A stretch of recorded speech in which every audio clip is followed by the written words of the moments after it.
Hey guys, this is Down Phoenix, and today I'd like to talk about the Intellivision Amico. I know a lot of people have been hyping it up lately because of a new sequel to Earthworm Jim coming exclusively to the Amico, but let's not forget what happened, guys. Let's not forget what we've learned so far about the Amico, why this is a disaster. It's a complete, unabated disaster. If you guys seen the controller, for example, oh my gosh, what the hell is that thing?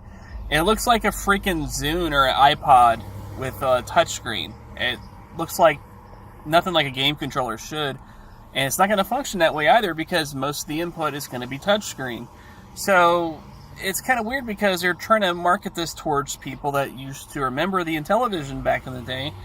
But they're trying to market it to them even though these newfangled inputs that this system's going to use, they're not going to be appealed by it. They're not going to like this controller. This is a controller that's designed more for kids, but then again, the kids don't have any attachment to games like Earthworm Jim, so that's kind of a really strange problem there. And then you've got the fact that the console essentially is digital download only. I know they claim that they're going to have physical games, but when you have a price point of $3 to $10 for the games, you're not going to be putting out physical games that cheap. So that means that if they do have physical games, they're going to go for quite a bit more, probably 2.5, 3 times that price. You know, you're looking at $30 probably for a game that costs $10, maybe 25. And at that point, you're cutting out major retailers. Retailers aren't going to be willing to cover a system. They're not going to carry a system's games if you can get the digital copies a lot cheaper. That's part of the reason why we don't have cheaper digital games. Is because if they want to sell games for $60 physically, they're not going to give us any kind of cut or discount for a digital copy, even though they get a greater revenue share. And the reason why is because they have to keep pricing in line with retailers.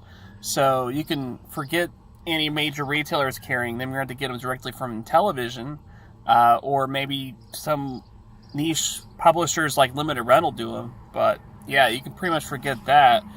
And then there's a whole system itself. It's designed with 2D capabilities only. Apparently, they don't have any kind of 3D acceleration in the chipset, which is going to really limit developers. You're basically stuck to making 2D games. Not really a very smart move if you remember the Sega Saturn back in 1994, where Sega decided, nah, we're not going to put any 3D chipsets in there. And look what happened.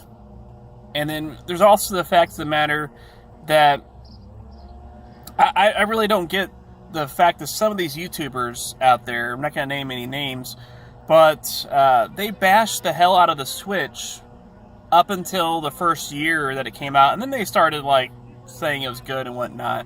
But they bashed the hell out of it before it came out, and even after it came out, saying it was a gimmick and a fad and whatever.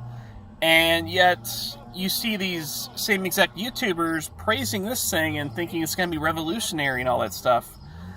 Makes you wonder if it has anything to do with the fact that they're friends with the CEO of the company. Well, let me know what you guys think. I think this thing is a complete, unabated disaster. It's going to flop hard. And, you know, yeah, I guess you could say at least they're trying to make bold risks. They're trying to do something different, but it doesn't appeal to anybody. You know, young, old, middle, I don't know who this system is for. Let me know what you guys think, though. Till then, Down Phoenix out.